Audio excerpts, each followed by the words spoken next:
All right.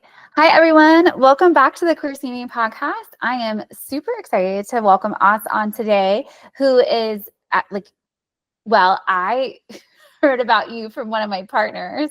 Actually, but your work is phenomenal. So would you like to introduce yourself to our listeners who are primarily prescribing clinicians, and tell them who you are and what you do? Yeah, absolutely. And thank you so much for having me. So my name is Os Keys. I'm a postdoctoral researcher at the University of Massachusetts Lowell, and I just finished up my PhD at the University of Washington. And what I ended up studying was the history of not just transgender medicine, but the way that the clinics that have provided care incorporated scientific research desires into their work. And so I basically studied how from the late 1940s until the mid 1980s, how this desire for scientific certainty and scientific purity really structured care, and how its legacy lives on today in how it's shaped everything from the W-path standards of care, or in fact, the existence of W-path in the first place, through to the way that the practices of clinics that were doing sort of research as well as care um, really complicate the ideas that we have right now about how we might get out of the current moment in trans healthcare, where we're seeing a lot of pushback that is motivated by this, at least on the surface, right? This, oh well, the studies just aren't there. Huh. Yeah. Yeah. Okay. I love that you're like, I studied the 1940s, and I'm like, let's go further back in history immediately. But I think it's really important for people to understand. So I think particularly with the current narrative that this is new care, or there's suddenly so many new trans people and trans healthcare is new. I think it's so important to root and ground the conversation in the actual history of transness and trans healthcare and clinicians. I think this is really essential for us to have, conversations with our colleagues and with our friends, especially our allied listeners who aren't trans themselves. You have access to a population that a lot of us who are trans do not. And so, right. And when we think about marriage equality passing, 80% of Americans said they knew someone who was gay, lesbian, or bisexual when marriage equality passed, right? Right now, less than a third of Americans say that they know someone who is trans. And it's right, the math is not this simple, and this is not exactly how we access human rights, but it is an important part of it. And we really need our medical prescribers and our clinicians who do this work talking about this work and correcting the misinformation that is out there. And so, we might not know the answers to the questions I'm about to ask, because you're like, my work starts in 1940, but I'm like, right. One of the things I like to always remind people is that 150 pre-colonial cultures honored a gender system different than the binary. So transness has existed as long as humans have existed, right? And that, I always think of the first Western medicine clinic starting in pre-war Germany. And so do you have pre-1940, do you have any tiny summaries for our listeners of what was happening, 2 sentences or something? And then we'll dive into your focus area. Yeah. So before the 1940s, in terms of medical relations to trans people, there was very little going on outside of Europe. The story of why Europe and why it became a thing in sort of the 20s and 30s is itself interesting, but a bit out of scope. But I think the answer to what was happening before, trans medicine really became institutionalized, before transsexual as a category, as it was then, became a thing, can actually nicely be summarized by the story of the very, very first patient who was ever treated by Harry Benjamin, who was one of the earlier clinicians in the 20th century to take transness seriously in North America. So she was a young trans woman who Benjamin was introduced to by Alfred Kinsey in 1947. They knew each other, and they happened to be staying at the same hotel when this young lady's mother came to Kinsey and said, "Can you help my daughter?" And the story of this child to adolescent, I think she was sort of 17, 18 at the time. The story of her interactions with medicine tell you a lot about how transness was seen at the time, particularly the desire for medical intervention. So she was from Wisconsin, and the very first place that she went, it was Wisconsin. And she went to surgeons and she went to psychiatrists. And after a couple of years, she finally found she found one set of psychiatrists and surgeons who said that they weren't willing to provide treatment, but they would provide her a lobotomy because this was considered more acceptable than gender affirming care. Yeah. So she went to another group of physicians in Wisconsin, and they said that they would provide treatment, but before they could do so, the Attorney General of the state intervened and said that it would be a criminal act, that it would constitute mayhem, which is this very, very old statute that originates in English law about castration, basically. So eventually, her and her mother go off to San Francisco. They end up at the Langley Porter Clinic. They end up running into Kinsey. They end up running into Harry Benjamin.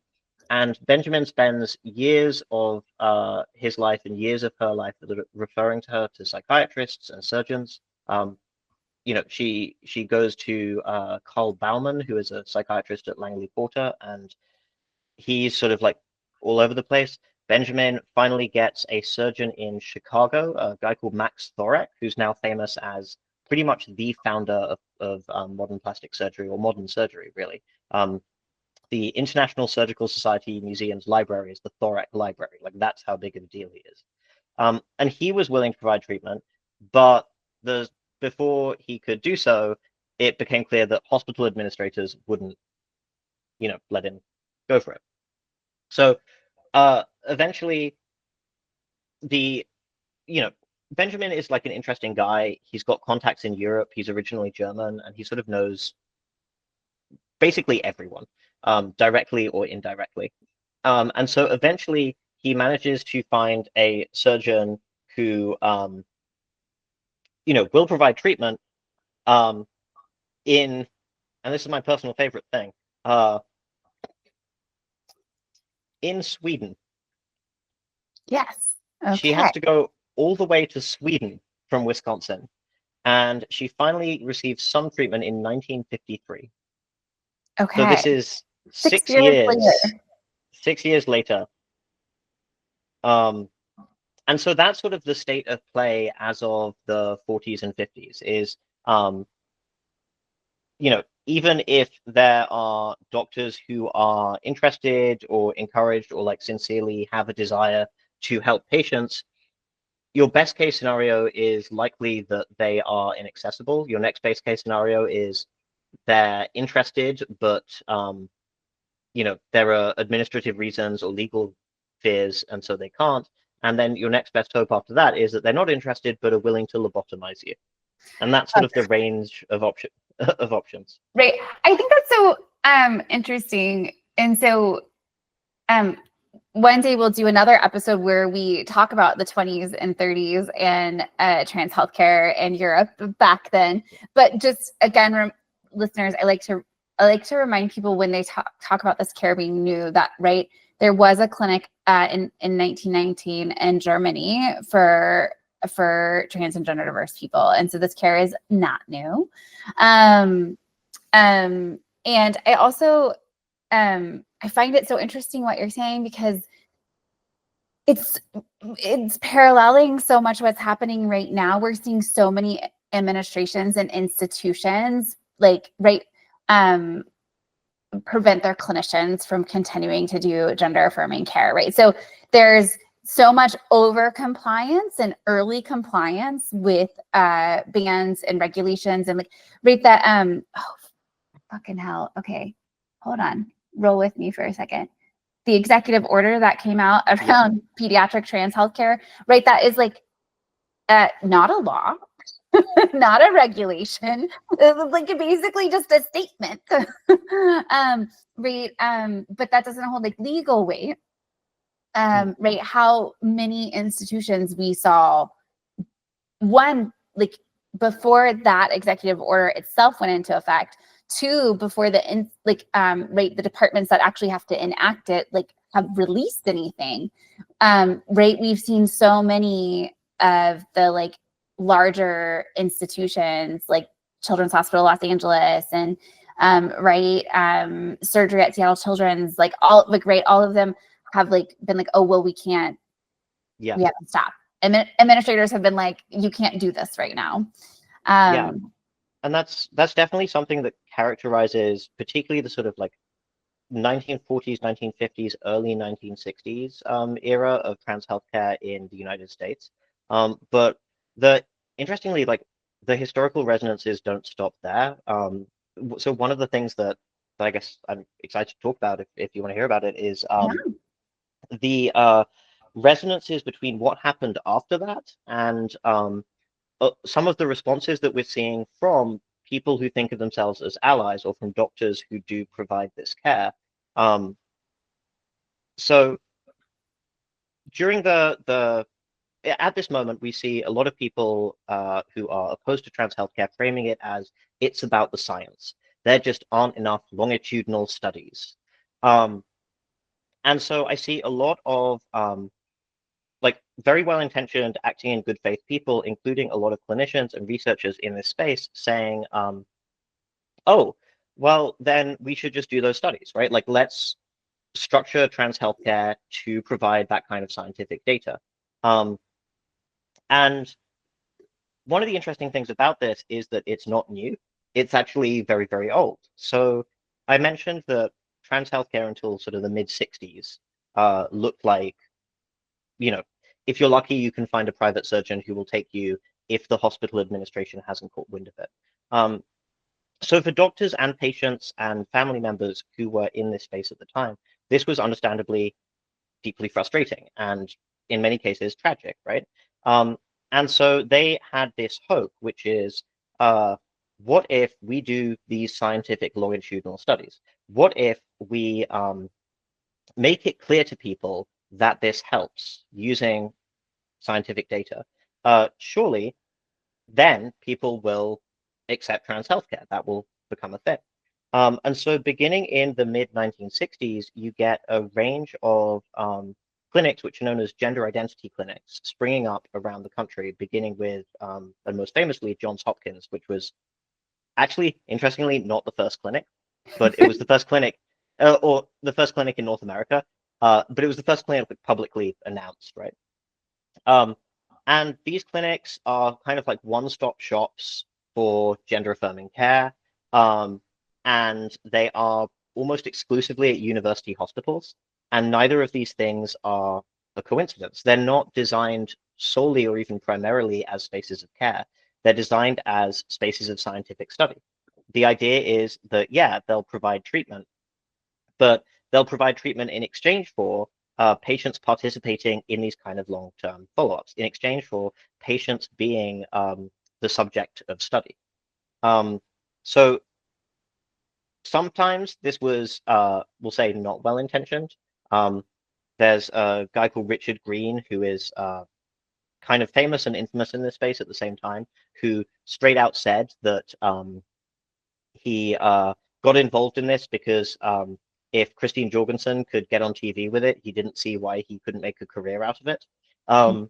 There's a very famous surgeon who passed away recently. Will you let our listeners know who Christina is? Because I don't know that all of them know the reference. No, that's okay. Christine Jorgensen was a American trans woman who transitioned in Denmark, and when she came back at like kind of outed, honestly, became sort of the first trans woman who had received medical treatment to become like a public figure and like the subject of celebrity and like controversy and discussion in the United States. And she had served in World War II, correct? Or maybe both of them? I think just World War II, yeah. There's this very famous newspaper headline from the time, XGI becomes blonde beauty. Yep. Yes. And that's the one I've seen, and that one's like very famous in our culture and community. Totally. It's My also personal favorite, my personal favorite is a joke that she made, which is that she went abroad and came back abroad. adorable. I love that. Yeah. Yeah, but I think it's really interesting too. Like, I think for listeners to like take a moment and actually look stuff up about Christine Jurgensen, because like the actual commute, like the national response to her was actually fairly positive. So again, it's like this idea that like transness is new and threatening and we have to be afraid of it and hate it, is a well crafted, right, strategy of these like right wing, um, oh gosh, wow, words are really hard today. Right, but of like the Heritage Foundation and the Family Alliance and like all the groups that were anti-abortion, right, they're just using the same playbook and they're like creating the same storyline, Yeah. and that wasn't always the story of our broader culture. Absolutely. And even in this, even a sort of divide, we'll say, even applies in the case of medicine and applies in the case of these clinics, which I think are important to talk about because, the structure of gender identity clinics in the 60s and 70s and early 80s, it looks well intentioned, right? And in many respects, it is well intentioned. It's people saying, hey, there is this controversy and uncertainty around trans healthcare, which is intervening in our ability to provide it to people. So we should go do some studies. It looks really similar to like a lot of the affirming responses today, particularly from allies. But I think if we look at the clinics, we can see that there are a lot of reasons to be wary, I guess, about attempts to validate gender affirming care through this kind of study, and about letting the desire for, we'll say, scientific purity, right, shape how care is provided and the nature care, the form that care takes. Um, and actually, one clinic that I think is really, really interesting to talk about, because to my knowledge, no one else has ever managed to research it, which is because it was really hard to research, is the clinic at the University of Washington, which was the second publicly known one. And I bring it up because I think that the story of that clinic and how it practiced and also how it closed will hopefully give people pause when they're thinking like, oh, we can just do these studies and like Yeah. what's the downside? So if you'd want, I can just like go Yeah. into a No, spiel about that. please tell us about that clinic in Seattle. Yeah. So the clinic is, from a historical perspective, really, really interesting because, as I mentioned, nobody had bothered studying it.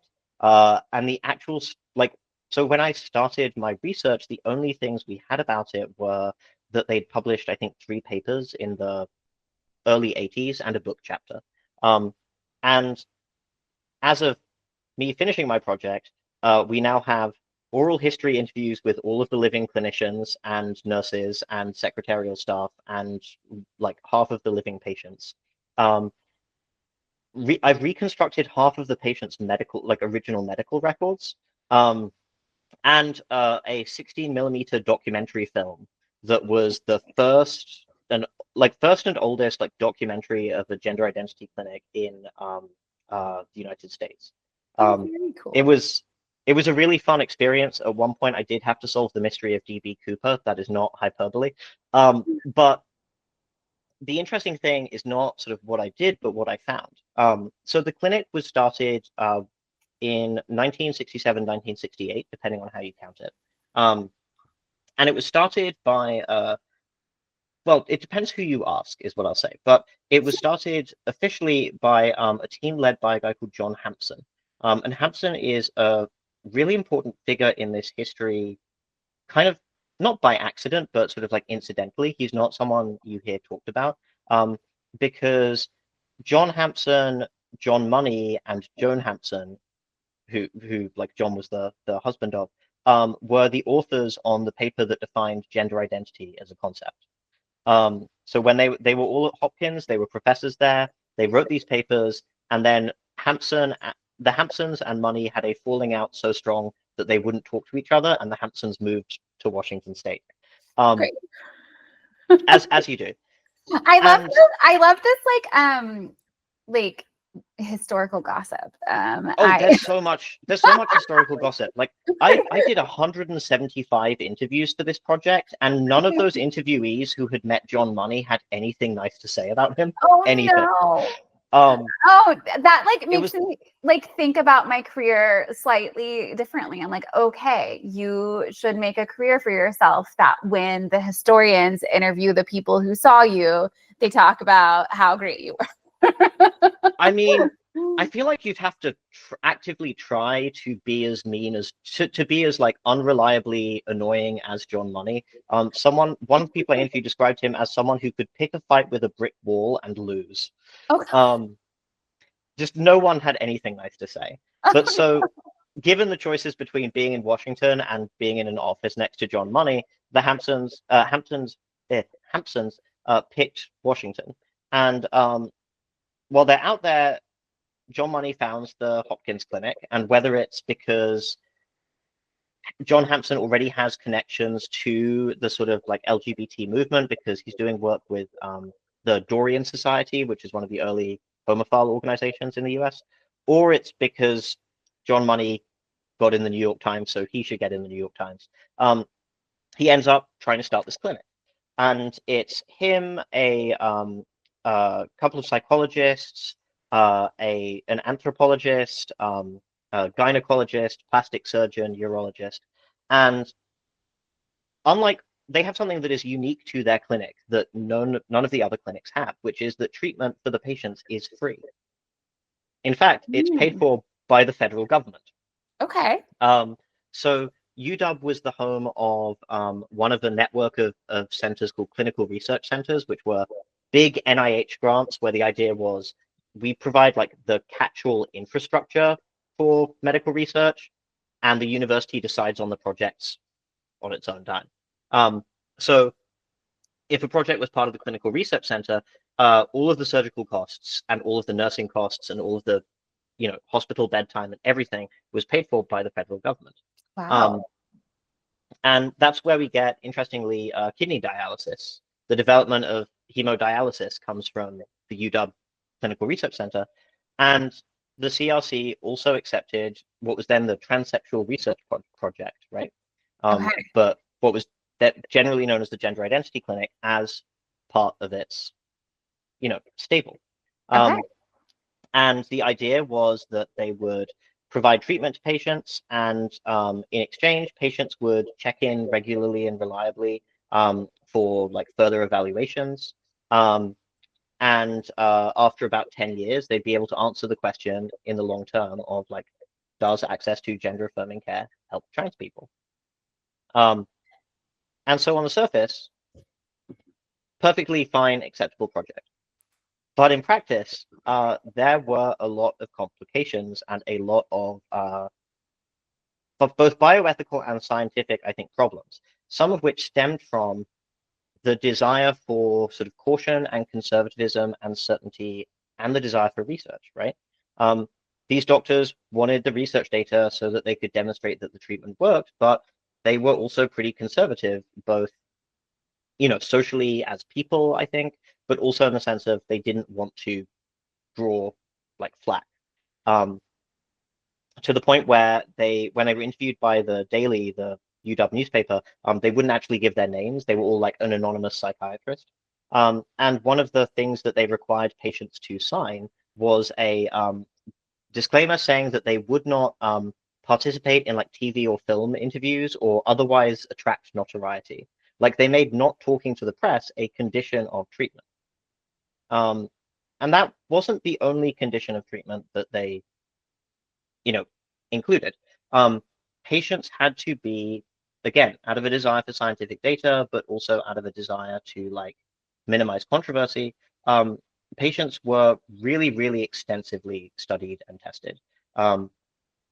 There were over 400 applicants. 17 patients ended up receiving treatment. That was the ratio.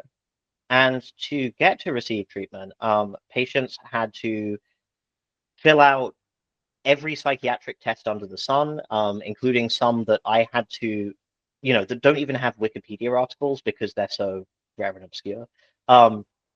They had to agree to a load of restrictions on their medical care, including not going outside the clinic for any gender-related care, regardless of how long the process took.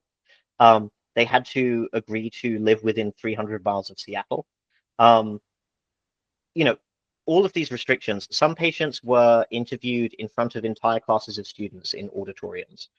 Some patients had their spouses or partners interviewed and interrogated. Some people ended up being photographed and videoed in the nude and clothed, just for maximum data, maximum information. And this had a whole bunch of consequences, right? The main one of which is that it really undermined the data collection. The desire for more data undermined the collection of data.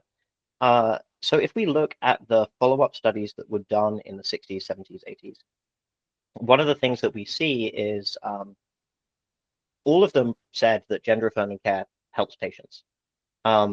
Even the one that is often thrown around by people who are opposed to care, which was one that came out of the Johns Hopkins study, even that didn't statistically show that healthcare didn't work. It was just sort of like an editorial gloss that it didn't. So all of the studies said that gender-affirming care helped, but people who were opposed to the provision of gender-affirming care came back and said, they basically had like sort of two criticisms. The first was that the patient sample sizes weren't large enough. And then the second is that not enough of the patients participated in the follow-up interviews and studies. And both of these things stem from this desire for conservatism and this desire for scientific data. The reason that the samples are so small is because if you subject 400 people to really exacting testing and treatment, if you're only going to be as conservative as possible, then by definition, you're going to end up with a really small sample of patients to draw from. And the reason that so many patients were lost to follow-up is because they found the experience of being evaluated, which contained so much testing, which in some cases could last 2 years, so deeply traumatizing that they didn't want to participate in any follow-up interviews, that they would rather that the doctors lost their numbers. And having gone through, again, people's records, having interviewed people, I can entirely understand why, because they ended up trapped in impossible paradoxes. Just to give a couple of examples, right? Before the clinic would provide any gender-affirming care, it required patients to transition economically, socially, and legally. And what that meant is that they had to get a gender-appropriate job. They had to come out to their friends and family, and they had to change all their IDs. Except when it came to the final evaluation for treatment, things that patients would be scored on included their economic stability and like ability to make a living, and their social network and its stability. So essentially, they would turn around and they would tell trans women, we won't treat you until you get a gender appropriate job, which, in the 60s, 70s means secretarial work or go-go dancer. And then if you got the secretarial job, they would tell you that you didn't make enough money to qualify for the program. And if you took the go-go dancer job, they would tell you that you were too socially unstable to participate in the program. And then they would require you to out yourself to everyone you knew. And if your family cut you off as a result, you would be left without treatment because your social network was not stable enough. So the sheer, frankly, trauma of the experience led to patients just not wanting to participate in follow-up studies, and for reasons that are perfectly understandable. And I think that's really important to think about when we're thinking about structuring care to provide scientific data to push back on people who are opposed to it, right? Is trans people are first and foremost people. We have agency. If you squeeze too hard to try and get all of the delicious data, if you treat people as lab rats, we will not participate. We will push back. And the result is something that makes nobody happy. And the other thing that I really want to emphasize there is that even if all of the data was perfect, right, it's hard to look at that process, at that set of expectations for patients, and not say that there is a failure of care there, right? There is an inherent tension between scientific research and medicine. There is an inherent tension between being a patient and being a participant. And I worry that in this desire to, pursue the purity of scientific data in the hopes that just a big enough follow-up study will somehow magically convince all of the people who think that it's surgical mutilation that actually P is 0.5, so they were wrong. I worry that in the pursuit of that, we're going to end up treating patients as research participants and as subjects, and undoing a lot of the progress that's been made over the last couple of decades towards trans people having agency and autonomy and a degree of informed consent in the shaping of care. Because one of the important ways in which research is different from care is that in research, you want all of the patients to do the same thing, to behave the same way, to receive exactly the same treatment, to be standardized in a way that almost guarantees exclusionary admissions requirements to the studies or non-holistic care administered to patients. Because our idea of scientific purity is one where we have 500 people, all of whom are treated the same. The other thing to emphasize, though, like a lot of this is about, the tension between medicine and science. I think another thing to emphasize, though, is the way that they can be multiplicative. And if you want historical gossip, there's a great example here, which is the story of how the University of Washington Clinic ended. So the official narrative was that everything was fine until 1972. And then in 1972, the surgeon moved to Kentucky. And as a result, the clinic closed. The actual story, which I only found out after visiting, I think, 4 different archives, a total of 120 times, I only found out because someone had failed to redact something, which had been buried in a folder just labeled urology-grants and finances. And that was that the surgeon did not move to Kentucky and then the clinic shut down. It was that the surgeon had been systematically financially defrauding all of the patients in the clinic. And he had been caught. And that is how the clinic shut down and why he moved to Kentucky. So the longer version of the story is I mentioned that the clinic was free, right, for patients. It was paid for by the federal government under this research grant, but that didn't mean that they weren't asked to put money up. So the practitioners who were concerned about the purity of their data were worried that patients wouldn't come back for the follow-up evaluations. That's one of the reasons that they had this like 300-mile radius requirement around Seattle, so that patients would find it easier to get in for testing and evaluation. But that to them wasn't enough. They thought that their patients might, just wander off after treatment because they didn't owe the doctors anything. And as a result, they decided that there was a simple solution, which is that even though the treatment was free, they would get the patients to provide $1,500 to $2,000, which these days is, I think, about $5,000 to $10,000, depending on how you count it, in cash. And the doctors at the clinic would put that in sort of an escrow account. And every time a patient came back for follow-up testing, they'd get $250 back. So it's like you have to give us money and we'll slowly give it back to you for participating in our research. Exactly. Okay. To the point where John Hampson referred to this unironically as hostage money. That's what he called it. Not good.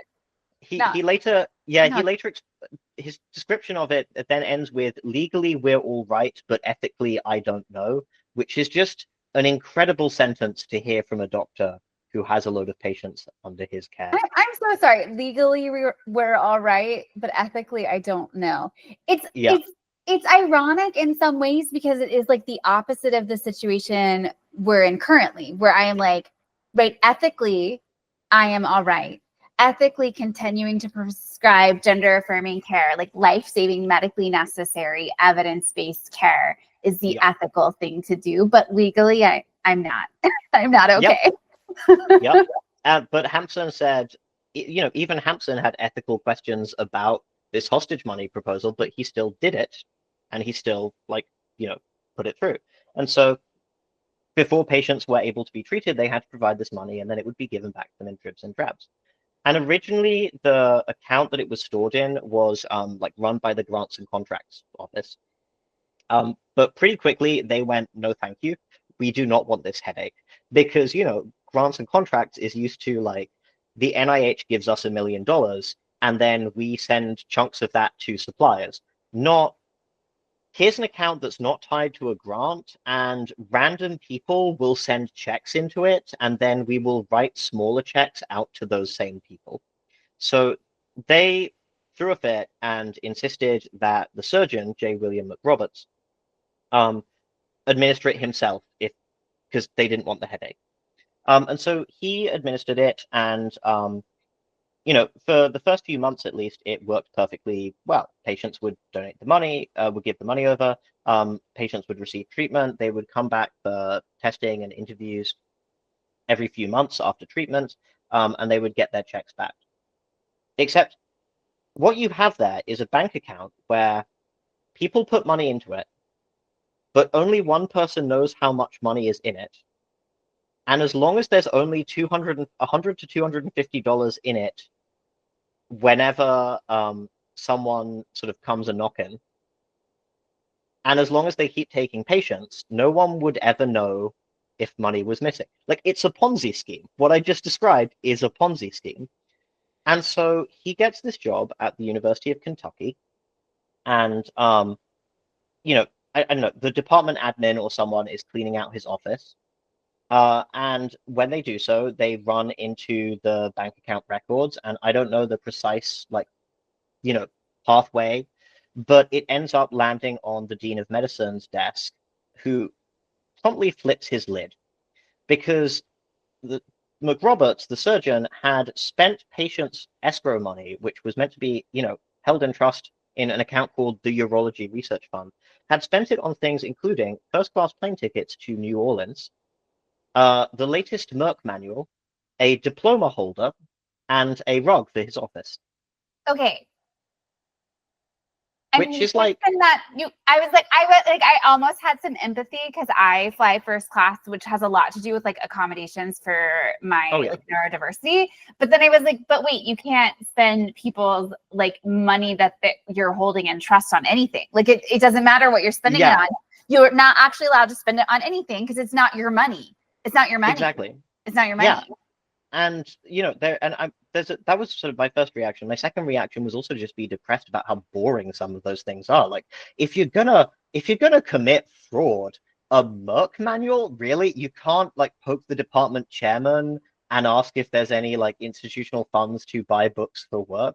Really, right? You're gonna risk a prison sentence for a rug?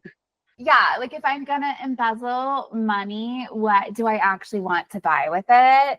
Yeah, definitely. It should be something worth the jail time. I don't know if a diploma holder is worth jail time. I feel like it's property in Seattle. It's the oh yeah. I don't think it's possible to embezzle that much money though. I think the only way to own property in Seattle at this point is marry Jeff Bezos, which is arguably worse than jail. Arguably worse. But so the Dean of Medicine, he finds out and he flips his lid, and he straight up writes, when him and McRoberts are going back and forth about this, he writes to McRoberts and is explicit that he actually says, I would call the state auditor in if it wasn't for the fact that it would, cause more drama than it would resolve. And so he writes to McRoberts and he writes to Hampson. He's like, look, you are shutting this down forever, and whatever money is still in the account, you are going to divvy it up between the patients, and you are going to send it to them, and you are going to write them a letter explaining that the reason that there's less money than they thought they were getting is because the money was spent on surgical supplies. And then the clinic will be closed and we will never talk about this again. So literally the patients are being told that they're the reason, or their treatment is the reason that they've lost this money. And of course, in practice, it's not. It's the surgeon embezzled it.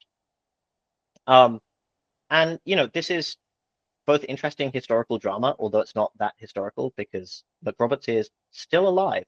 But it's also, I think, important to think about in the context of, how did this become possible, right? How is it that a surgeon could steal a load of money from his patients and like nobody noticed or nobody called him on it until like for 4 years? And it comes back to, again, the ways that medicine and science can multiply with each other in terms of their consequences. If you are a doctor, you have a lot of power over your patients. If you are a scientist, you have a lot of power over your participants. And what we see with the fraud case is really an extreme example of, what happens when both things collide in bad situations. He would not have been able to justify collecting the money in the first place if it wasn't for that research imperative, if it wasn't for that desire for follow-up. But he also wouldn't have got away with it if it wasn't for his medical expertise, his medical authority, right? So one of the patients who later sued McRoberts, not for anything financially, but for like medical malpractice, actually wrote in court documents in her deposition, although like very carefully, none of the lawyers followed up on it, I think quite purposely. Some things that indicate that McRoberts was probably stealing money from patients indirectly as well. So she's in hospital preparing for surgery, and he comes up to her and goes, okay, so you remember that check you gave me for the clinic that you wrote to my personal account? Well, if I give you a check for the same amount, could you deposit it and then write a new check and then send it to the university and attach it to a letter like apologizing for it being late? So like pretty strongly Nothing about this is correct. Nothing about this is correct. But it also, to me, it pretty strongly indicates that he was probably skimming money even that the dean didn't know about by just having the checks written to him directly, rather than to the university. But she's asked by the lawyers, like, why did she ended up writing the check, like, why did she do this? And her reply was, well, he was my doctor.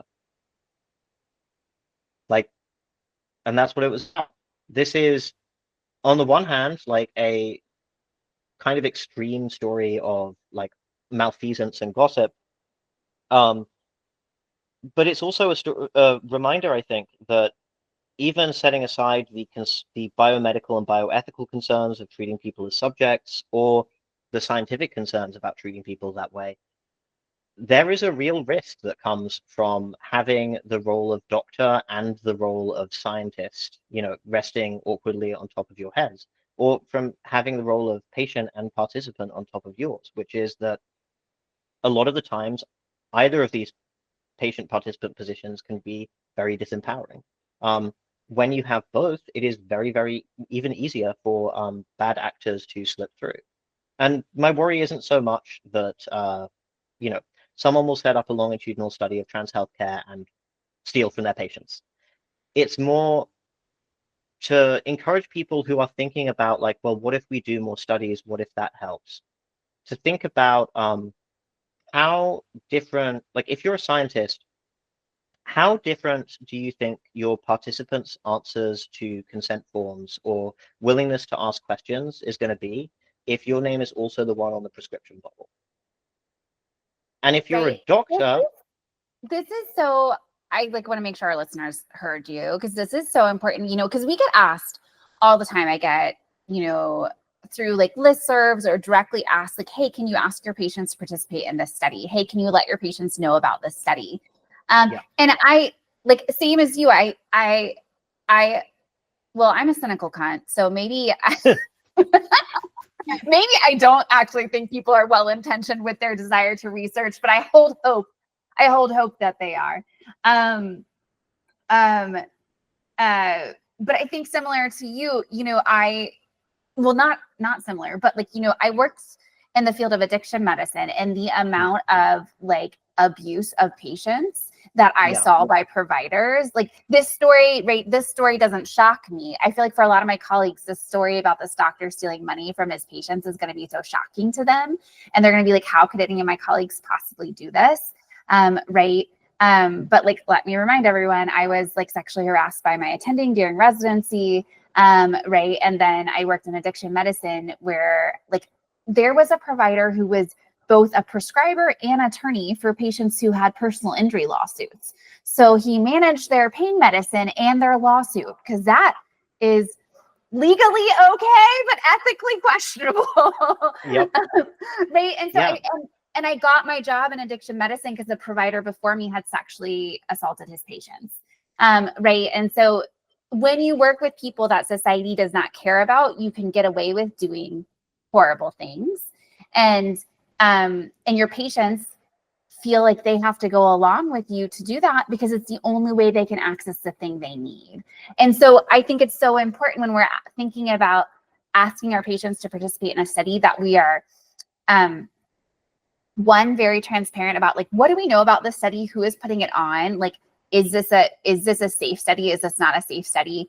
If we don't have time to do that research, being really transparent that we don't know anything about it and we can't like recommend it personally or individually, but then also recognizing that we as the prescriber should never be making that ask. Like, can it maybe be, you know, a post that goes on social media for the clinic, or like, you know, goes in the newsletter, but like to be very, very clear that it's never the prescriber asking their patient, because there is a power dynamic and the patient doesn't feel empowered to say no. And so they might feel like they have to participate in these studies to keep accessing care with me. Yeah.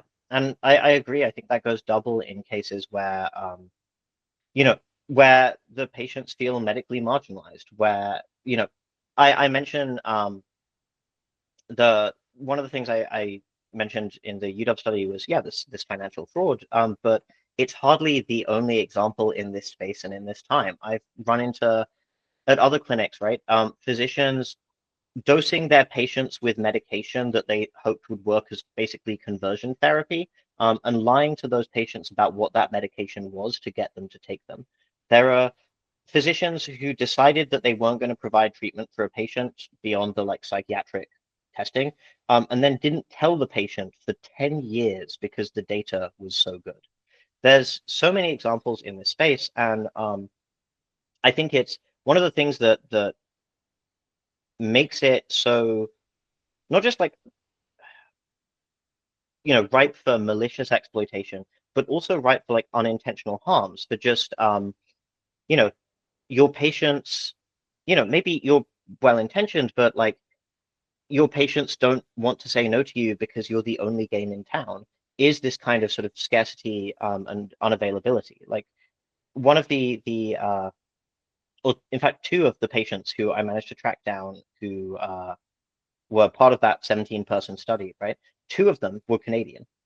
They would travel from Vancouver or further for every round of psychiatric testing, for every kind of interview, for the treatment itself, for the follow-up interviews.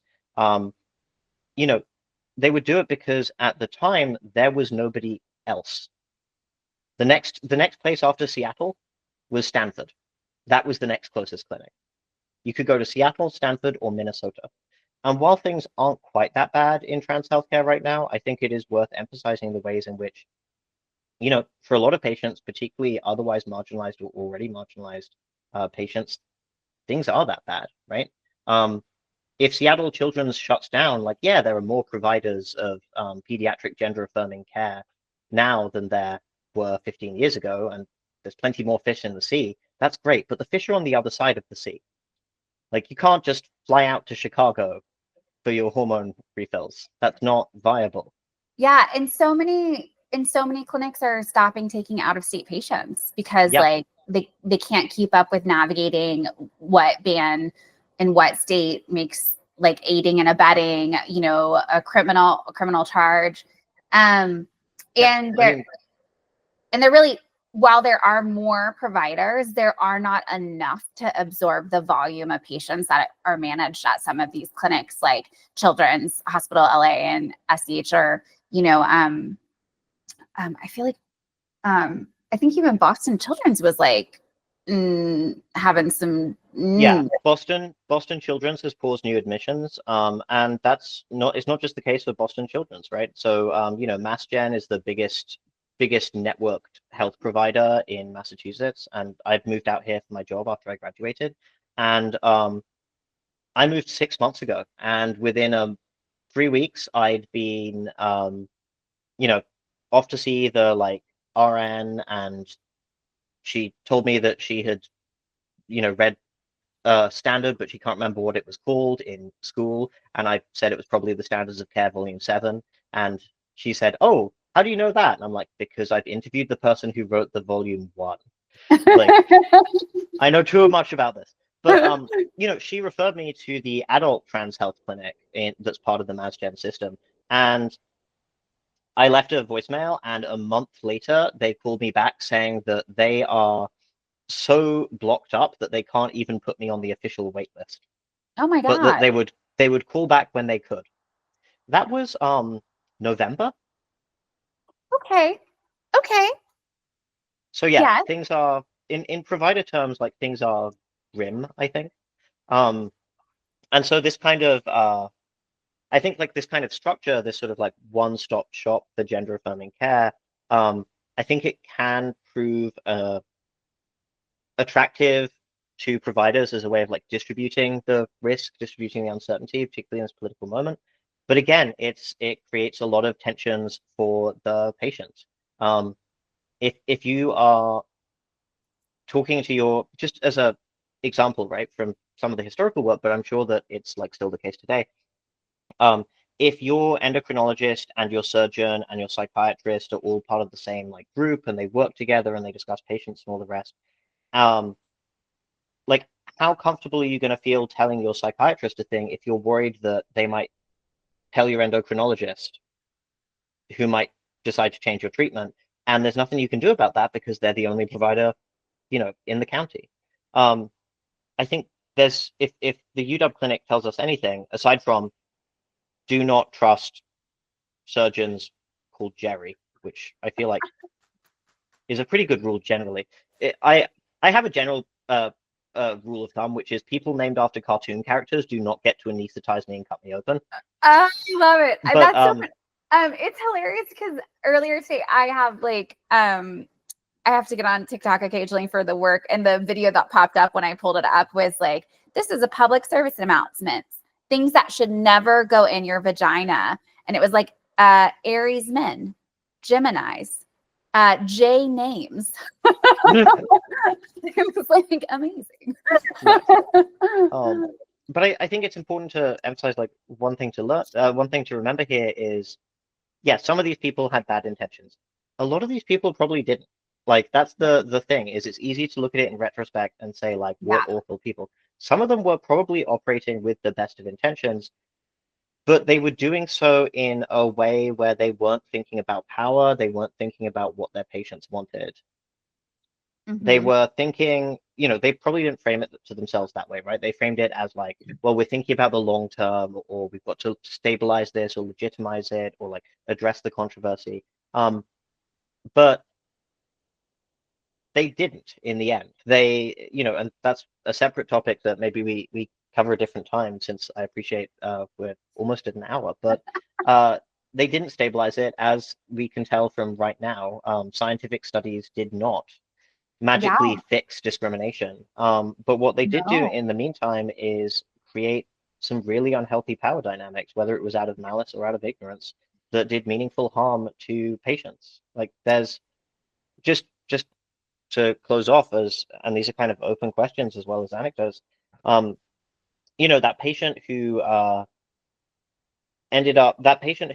sued for malpractice, she ended up losing largely because of discrimination by the jury, to the point where one of the jurors complained to the judge that another juror was being bigoted.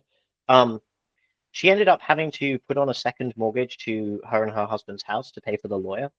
And when she lost, and they ended up losing the house, and then her and her husband ended up getting divorced. And, she built, I think, a really interesting life for herself subsequently. But how much difference would having $15,000 to hand or equivalent have made for her? Yeah. And in terms of, the practices we set up, the patterns of deference, I mentioned that I'd interviewed half of the living patients who I've been, of the patients I've been able to identify, half of the living patients. That's one person, in fact. I've been able to find two who are definitely alive. And when I was talking to her, I was affiliated with UW, and so one of the things I asked was, because I'd written to both of them, and only one of them had replied, and she was very enthusiastic to talk to me. And I asked, why she was willing to participate, because that's not a response I'd got from the other one. And part of it was that,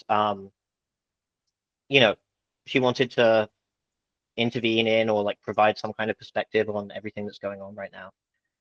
But part of it was that she felt that she had to, because I was at UW and the clinic had been at UW, and she had signed this agreement that she would participate in follow-up studies. And she received treatment in 1971.